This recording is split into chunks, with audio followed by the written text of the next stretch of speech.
Nah, cara mengukurnya itu salah satunya yang prospektif itu penilaian terhadap tenaga pelaksana, dana, sarana kebijakan ya. Yang konkuren itu pada saat itu bersamaan dengan pelayanan dan retrospektif itu setelah pelayanan ke pasien. Jadi bersifatnya tidak langsung ini memeriksa dokumen kalau pemeriksaan ke belakangnya ya. Nah, bagaimana cara menilainya? Ada yang melakukan audit, ada review, ada survei, ada observasi ya. Kalau audit misalnya tadi audit masukan, proses atau lingkungan, keluaran sesuai standar apa enggak? Nanti tinggal checklist, checklist sesuai, tidak sesuai, sesuai, tidak sesuai ya. Kalau review, review itu penilaian terhadap pelayanan yang diberikan. Contoh pasien, misalnya di Google Review. Kita tahu kan Google Review ya? Nah, setelah pulang dari rumah sakit, tolong berikan bintang 5 ya di Google Review gitu kan. Kalau hotel-hotel juga seperti itu ya. Jadi review itu bagaimana penilaian dia secara keseluruhan terhadap pelayanan. Mau ngasih bintang 1, bintang 2, bintang 3, bintang 4, atau bintang 5. Ini sama seperti di tahu yang pelanggannya ojek online, ojol. Kan selalu diminta pas udah selesai, selalu minta reviewnya ya.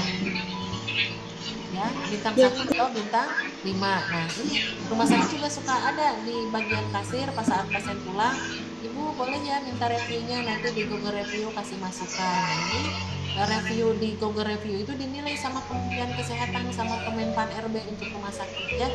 Apakah di Google Review-nya bintang kita tuh apa? Makanya dengan penilaian pelayanan publik, rumah sakit akan dipantau Google Review dari masyarakat ya. Kemudian survei, kalau survei mah misalnya kita ngasih JIPOM pada pasien yang pulang, bagaimana puas atau tidak puas selama pelayanan di sini. Kalau observasi mah tadi kepatuhan terhadap proses SOP, tindakan itu diobservasi dari atasan ke bawahnya atau dari asesor kepada staf perawat pelaksana. Ini diobservasi bagaimana mereka melakukan asuhan. Jadi cara menilai mutunya seperti ini ya Bapak Ibu adik-adik semuanya. Nah, bagaimana sebetulnya untuk meningkatkan mutu supaya misalnya teman-teman perawat tetap menjaga mutu? Kita harus menetapkan tujuan. Kalau perawat rekrutmen di sini siap nggak menjaga mutu? Siap. Tujuannya untuk apa ini nih? Dia kontrak kinerja dengan rumah sakit. Ditetapkan tujuan yang jelas ya.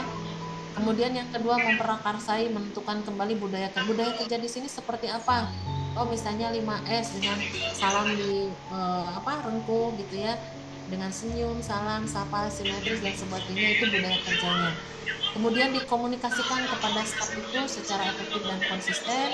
Kemudian sering dilakukan pelatihan ya. Kemudian setelah dilakukan pelatihan, apabila yang masih kurang-kurang, terus didorong untuk terus-menerus melakukan perbaikan. Jadi jangan sampai misalnya begini, ada perawat yang bermasalah langsung dikeluarkan, itu tidak bisa ya.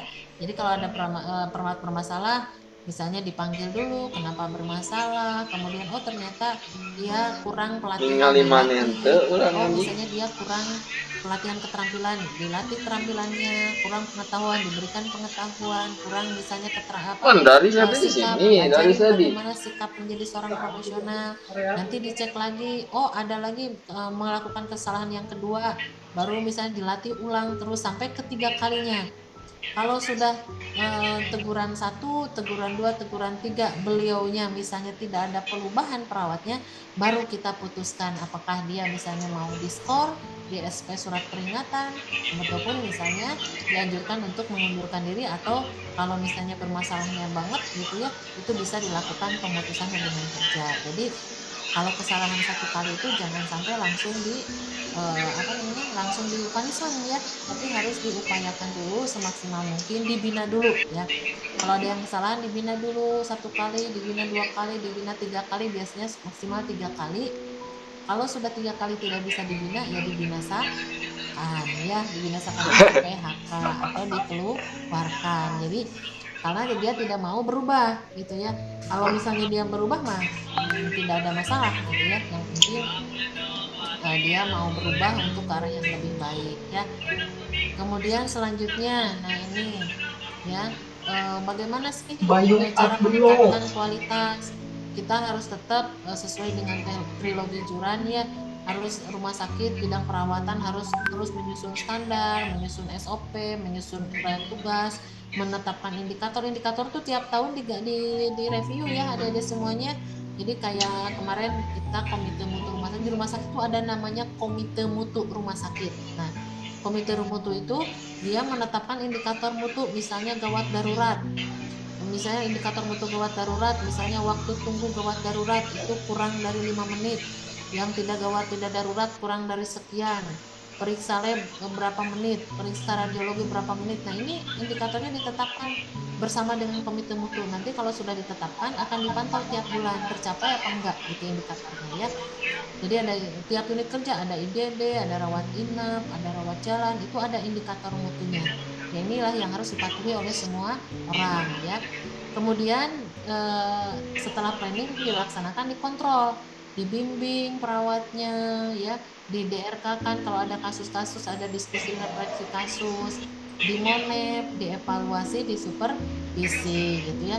Jadi kadang-kadang kan kalau perawat atau pekerja itu kalau ada monep, ada supervisi berkala, patuh gitu ya. Tapi kalau misalnya tidak supervisinya tidak berkala, kembali lagi karakternya ke karakter awal. Karena kadang-kadang ada juga beberapa tenaga kesehatan atau perawat kita yang kadang-kadang kerjanya rajin kalau dilihat oleh pimpinan. Tapi kalau pimpinan nggak ada, leha-leha gitu ya. Makanya kalau lulusan ini sama, nggak boleh gitu ya. Ada tidak ada pimpinan, berikan yang terbaik gitu ya. Ada tidak ada misalnya supervisi dari atasan, pokoknya saya harus menyelesaikan tugas gitu ya.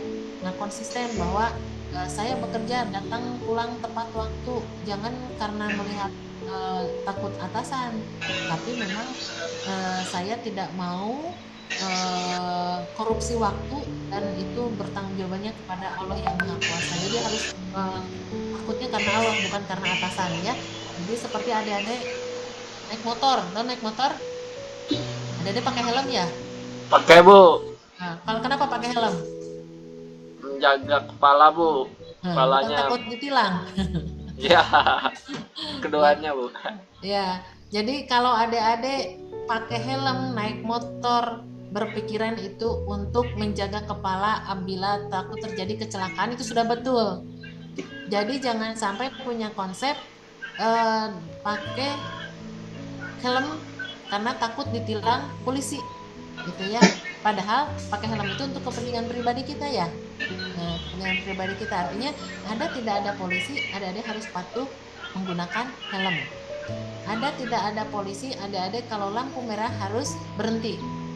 Ya, jadi jangan sampai menerabas lampu merah karena nggak ada siapa-siapa. Nah, berarti kalau masih mengatakan nggak ada siapa-siapa, takut ditilang polisi, berarti ada dia masih eh, apa tingkat kedewasaannya, pemikirannya bukan karena Allah tetapi masih karena manusia gitu ya. Seperti itulah kira-kira. Nanti rumah sakit juga sama. Ya ada yang rajin kalau ada atasan, kalau nggak ada atasan misalnya menjadi leha-leha, pinter ngomong depan atasan, tapi sebetulnya banyak dikomplainin nanti sama teman sejawatnya. Nah, ini banyak masalah sekali di lapangan lah ya. Kemudian 10 langkah untuk memperbaiki kualitas ya. Nah, ini bagaimana sih caranya memperbaiki kualitas supayanya bagus kita tuh ya. Terus adanya kesadaran, perawat semua harus nyadar selalu ingin memperbaiki ya. Menetapkan tujuan perbaikan, mengorganisasikan, harus mampu memberikan pelatihan-pelatihan ya.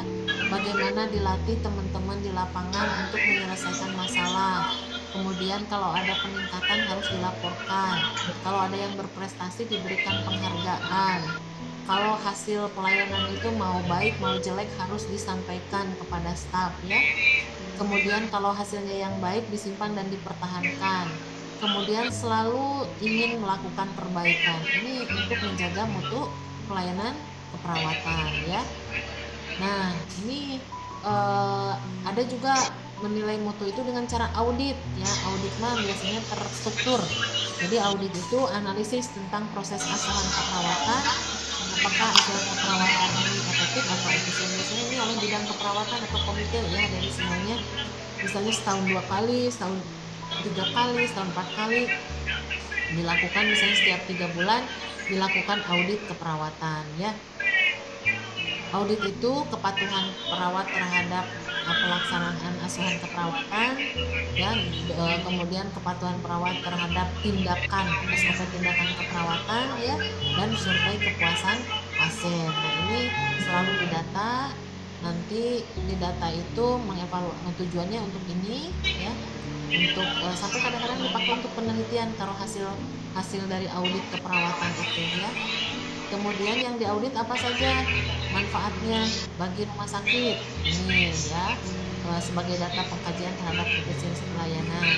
Kemudian bagi supervisornya mengidentifikasi area keperawatan, memberikan rencana diklat, mengidentifikasi kebutuhan pengembangan ya keilmuan. Bagi kepala ruangan dan pelaksana, nah sebagai evaluasi dan introspeksi, identifikasi jenis aspek di ruangan, identifikasi kebutuhan sebagai dasar pengembangan perawat ya. Ini macam-macam manfaatnya. Apa sih yang diaudit? Kalau audit struktur, ngaudit fasilitas, audit peralatan, tugas, organisasi, SPO, pencatatan pelawatan ya. Kalau proses, bagaimana menilai proses asuhan keperawatan ya. Kalau audit hasil, ini melihat yang sudah dilaksanakan, konkuren ataupun retrospektif ya. Jadi kebutuhan pasien yang terpenuhi enggak, apakah pasiennya memiliki pengetahuan meningkat enggak, pasien memiliki keterampilan dan kemampuan enggak, pasien memiliki motivasi enggak, artinya atau loyal enggak terhadap rumah sakit. Mereka kalau sakit bisa ke rumah sakit kita lagi untuk meningkatkan kesehatan ya. Dampaknya apa? Kalau kita auditnya teratur, itu meningkatkan mutu, meningkatkan perilaku para profesional perawatnya, ya, kemudian tanggung jawab manajemen juga, akuntabilitas juga, ya, prospek karir dan moral, serta jenis pasien yang diperlukan. Ini manfaatnya untuk audit. Contoh misalnya, kenapa sih di ruang anak itu terjadi misalnya plebitisnya tinggi atau misalnya ada anak yang jatuh, diaudit lah. Oh ternyata dari hasil audit itu ternyata bednya itu tidak terpasang rel penghalang bed atau penghalangnya jaraknya pagarnya itu terlalu besar sehingga bayi bisa keluar moncor dan jatuh, sehingga langsung diberikan solusi, misalnya si bed plangnya itu harus ditutup dengan kain yang bisa menahan apabila bayi terguling ke samping kiri atau samping kanan gitu ya. Jadi itu adalah untuk perbaikan ya. Nah, itu siapa yang melakukan audit? Adalah tim mutu keperawatan. Di dalamnya ada kepala bidang, ada kepala ruangan, ya, ada pengawas, ada komite, ada pembimbing klinik, keperawatan atau kepala seksi. Ini sekarang kepala seksi sudah nggak ada kadang-kadang di beberapa rumah sakit ya. Adanya kepala bidang perawatan aja atau kepala perawatan ya. Pengawas perawatan juga sudah jarang sekarang mah, adanya MPP ya. Kalau pembimbing masih ada sama kepala ruangan. Nah, nanti tugas tim itu merencanakan, mengkoordinir, melaksanakan audit, presentasi hasil audit ya, kemudian riset dan evaluasi. Ini tugas timnya nanti yang gabungan itu tadi ya. Nah, itu ada semuanya. Sebelum disimpulkan, ada yang mau bertanya tidak? Ibu kalau izin tanya Ibu, Hmm? kalau yang rekam medis itu tugasnya menghitung bor Bu ya? Kenapa? Terus Ya, pertanyaannya? pertanyaannya apa aja yang mereka kerjakan gitu Bu di bagian apa aja selain bor gitu Bu? Soalnya awam Bu itu. Oh iya. Kalau mereka medis itu sekarang namanya ARM IK ya. Jadi pereka medis dan informatika kesehatan namanya sekarang ya. Jadi mereka itu tenaga kesehatan, namanya administrasi rumah sakit, lebih ke arah administrasi rumah sakit, tapi ke arah pasiennya, bukan ke arah yang lain-lainnya ya. Karena mereka tugasnya pereka medis dan informatika kesehatan, jadi tugas beliau itu adalah lebih ke arah mulai dari pasien pendaftaran, yang menerima pendaftaran itu orang-orang reka medis ya, kemudian menyiapkan form-form khusus untuk di reka medis itu general concern dan sebagainya, itu bagian reka medis. Kemudian yang menyediakan form-form di dalam sistem informasi rumah sakit, contoh misalnya dari electronic medical record, itu rekam medis sama SIM address ya. Kemudian dia juga nanti akan menyusun laporan triwulanan. Jadi tidak hanya borlostoi saja yang mereka hitung. Contoh kunjungan pasien dalam setahun berapa, rawat jalan, rawat inap, IGD, UK ya. Kemudian pasien yang masuk, pasien yang pulang, pasien yang keluar direkap dalam 1 tahun, bulanan, tahunan dan sebagainya. Kemudian ada yang namanya coding, diagnosa keperawatan kan ada ICD-10, jadi diagnosa itu ada kode-kodenya. Jadi berapa bikin angka morbiditas 10 besar penyakit per penyakit dalam. Jadi banyak tugasnya mereka. Cuman memang lebih banyak ke pencatatan dan pelaporan ya.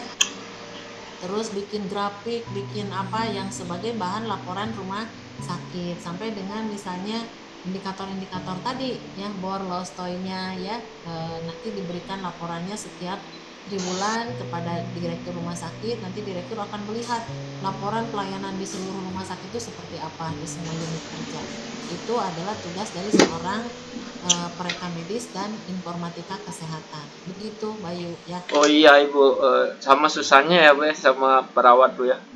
Sama sama ininya apa? Beratnya tugasnya Bu. Ya sama aja, cuman perawat mah kan tambahannya ini harus paham tugas mereka, harus ngerti gitu ya. Walaupun kita tidak mengerjakan, tapi harus ngerti angka bor itu sebetulnya untuk apa gitu. Jadi harus paham perawat mah hasil dari kerja mereka, hasil dari hitungan mereka. Terus tambahan perawatnya ya ke pasien tambahannya. Kalau rekam medis kan tidak ke pasien. Ke pasiennya hanya di pendaftaran ya, pendaftaran rawat jalan maupun pendaftaran rawat inap. Itu yang berhubungan dengan pasiennya lebih ke arah general concern-nya, bukan ke inform consent secara keseluruhan gitu ya. Begitu Bayu ya. Iya Ibu. Makasih Bu. Ada lagi pertanyaan yang lain? Ayo, Namira, Novia, Ananda. Belum ada Ibu.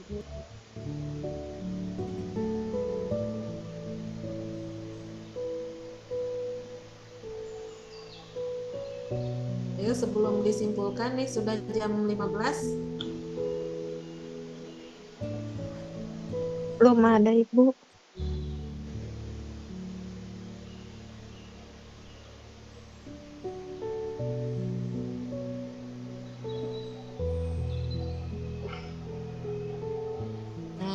Belum ada nih atau ditanya sama ibu? Kalau pada ditanya mah nggak mau ya.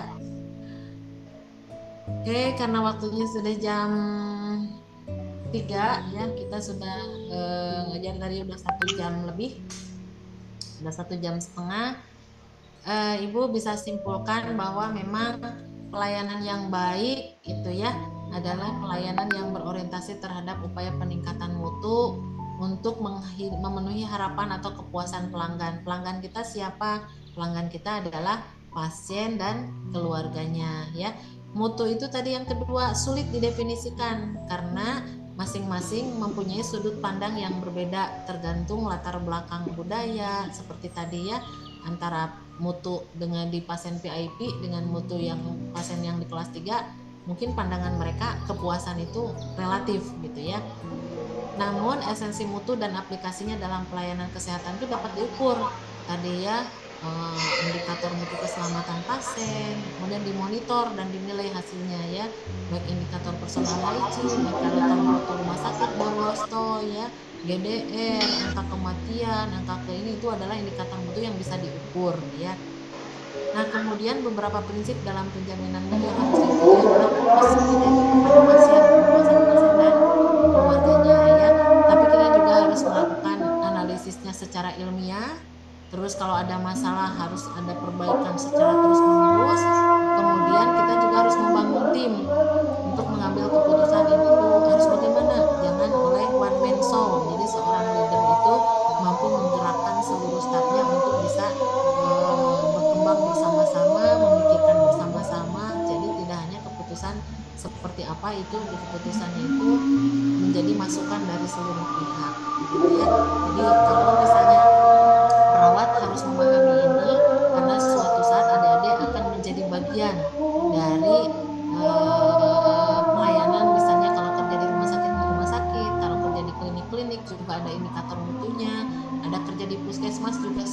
puskesmas punya indikator mutunya kerja dimanapun, di perusahaan di luar apapun, sekarang sudah mereka mempunyai standar indikator mutu masing-masing perusahaan ya. Jadi seperti itu sehingga harus dipahami oleh adik-adik semuanya. Oke. Itu saja pertemuan kita kali ini. Besok lanjut dengan materi yang ketiga karena Ibu hari ini jam 4 sebetulnya harus sudah berangkat ke Bandung ya karena ada acara dan ada rapat sehingga dilanjutkan mungkin besok jam 8 mau jam 9. 9 Bu. Suci mau 9. jam 9 ya. Oke, jam 9 ya besoknya. Oke. Sampai sini dulu. Mohon on cam dulu nih buat buat didokumentasikan ya di judul depannya. Sebentar.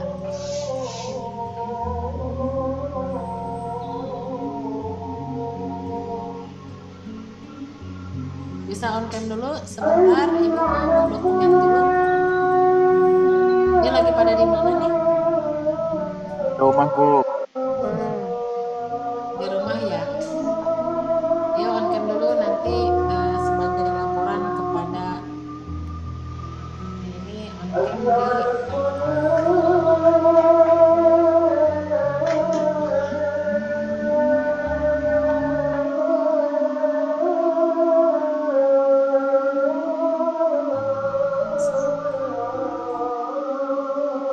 galerinya ya. Ini layar pertama, kemudian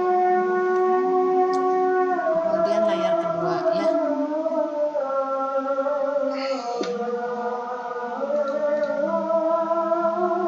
Ini apa yang disampaikan oleh Ibu dan nanti mungkin bisa suatu saat bermanfaat buat adik-adik semuanya ya.